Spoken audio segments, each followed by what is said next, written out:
अब मैं आपसे ये कहूं कि क्या हर व्यक्ति के लिए सेल्फ का मतलब बराबर होता है या अलग अलग हो सकता है?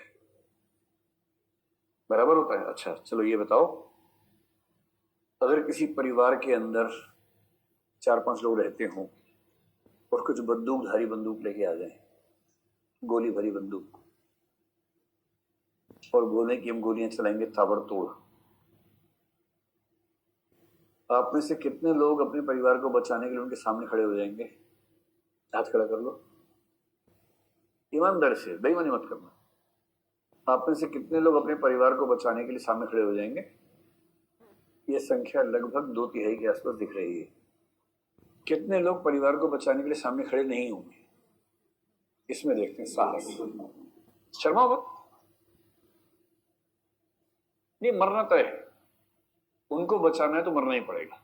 हाथ खड़ा कर लीजिए, 1 2 3 4 5, संकोच मत कीजिए। 4 लड़कों ने कहा, 1 लड़की ने कहा कि मैं भी ऐसा कर सकती हूँ। ठीक है, अच्छी बात है। चलो, अधिकांश लोग सोचेंगे परिवार में कौन? असली मसला ये है किसको बचाना है परिवार में, क्योंकि आपके मन में आ रहा है कि उसको बचाने के लिए मर जाऊंगा, इसके लिए तो नहीं मरूंगा। पापा के लिए दे दोगे जान, ये मम्मी के लिए, किसके लिए दोगे भाई? दोनों के लिए? अच्छा कह रहे कोई ऑप्शन नहीं दोनों में से एक को बचाने का? तो अभी हमने एक एग्जांपल देखा कि 4-5 लोगों ने हाथ खड़ा किया कि हम जान नहीं देंगे परिवार को बचाने के लिए। ठीक है, तो अभी हम वैल्यू जजमेंट नहीं करेंगे कि वो अच्छे लोग हैं कि बाकी लोग अच्छे हैं, इन सब से मुक्त होकर सोचते हैं। तीसरा, आपका समुदाय है, उस समुदाय पे हमला होने वाला है। कल्पना कीजिए कि नेहरू विहार पे हमला होने वाला है, पाकिस्तान की ओर से परमाणु हमला होने वाला है। एज्यूम कीजिए, है ना, हो नहीं रहा मैं जानता हूं, और उनके परमाणु बम फेंकने वाली जो तोप थी वो खराब हो गई है, तो ट्रक से भेज रहे परमाणु हथियार। पाकिस्तान है ना भाई, तो ट्रक से भेजे। तो जिस छोटे ट्रक से भेजा परमाणु हथियार, वो मुखर्जी नगर की तरफ से नेहरू विहार पुल पे चढ़ के आ रहा है, और नेहरू विहार की आबादी ने मिलकर तय किया कि हम में से कोई एक व्यक्ति उस ट्रक से जाके भिड़ जाएगा ताकि वहीं परमाणु हथियार चल जाए और नेहरू विहार तक असर ना पहुंचे।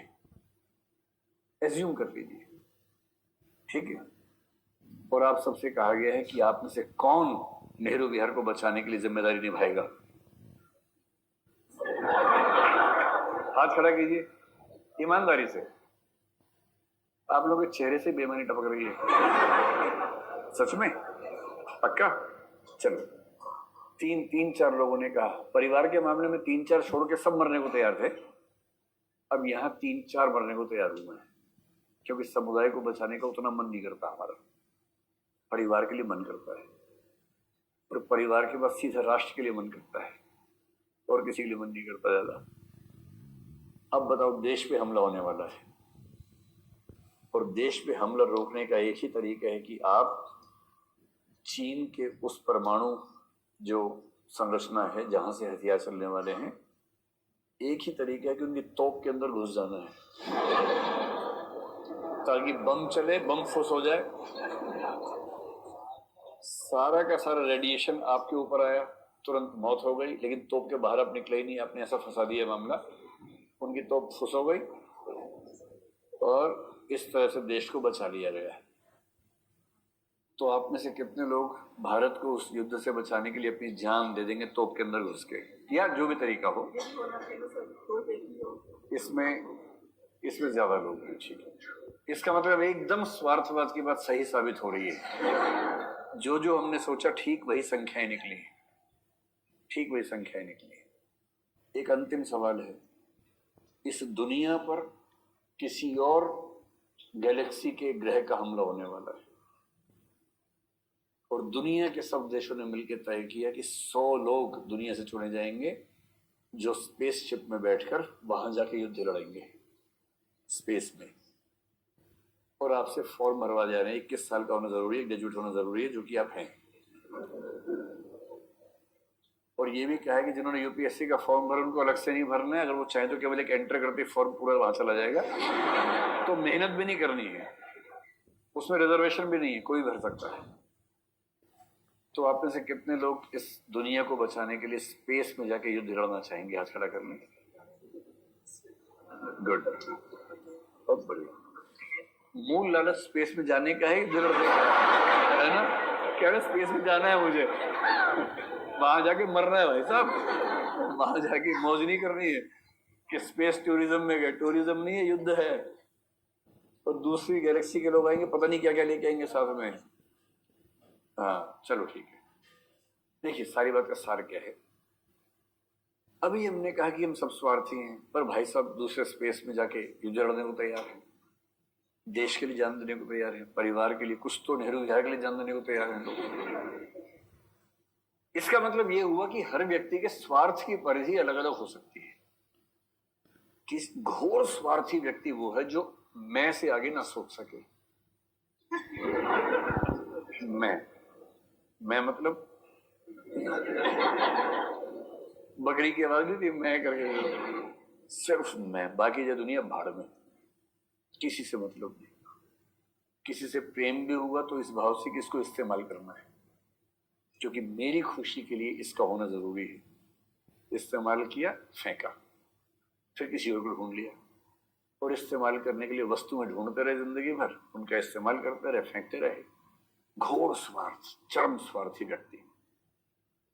पर किसी किसी के लिए मैं और परिवार का अंतर खत्म हो जाता है कि परिवार के बिना मैं जी के क्या करूंगा भाई।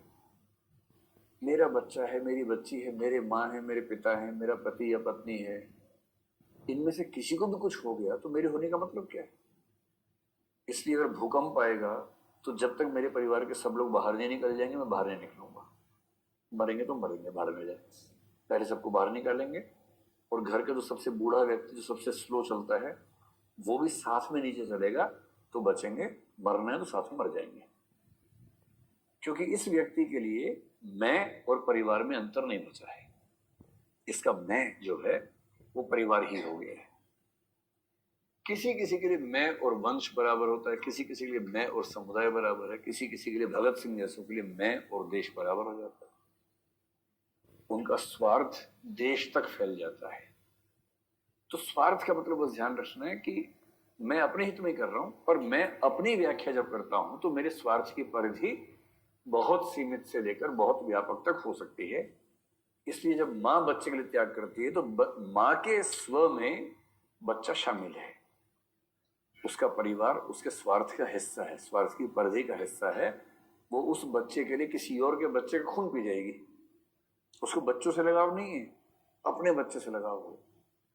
अपने बच्चे को बचाने के लिए किसी और के बच्चे को मारना भी पड़ जाए तो मार देगी, क्योंकि उसकी एकदम कंसेप्ट क्लियर है कि मेरा बच्चा नहीं है तो मेरे होने का मतलब नहीं है। और ये ह्यूमन मदर्स में होता है, ये एनिमल मदर्स में भी होता है, एनिमल मदर्स में भी होता है। तीसरी बात है स्वार्थ का अनुपात। क्या होता है, कई बार हमारी जटिल भावनाएं होती हैं, और जटिल भावनाएं जो होती हैं उनमें स्वार्थ और परार्थ मिश्रित होता है। स्वार्थ और परार्थ मिश्रित होता है। इसलिए हम ये नहीं कह सकते कि व्यक्ति 100% स्वार्थी होता है। ऐसा हो सकता है किसी किसी मामले में स्वार्थ उसमें 70% हो, 30% परार्थ की भावना हो। शुद्ध स्वार्थी और शुद्ध परोपकारी कार्य ढूंढना बड़ा मुश्किल काम है। आमतौर पर मिश्रित स्थिति होती है।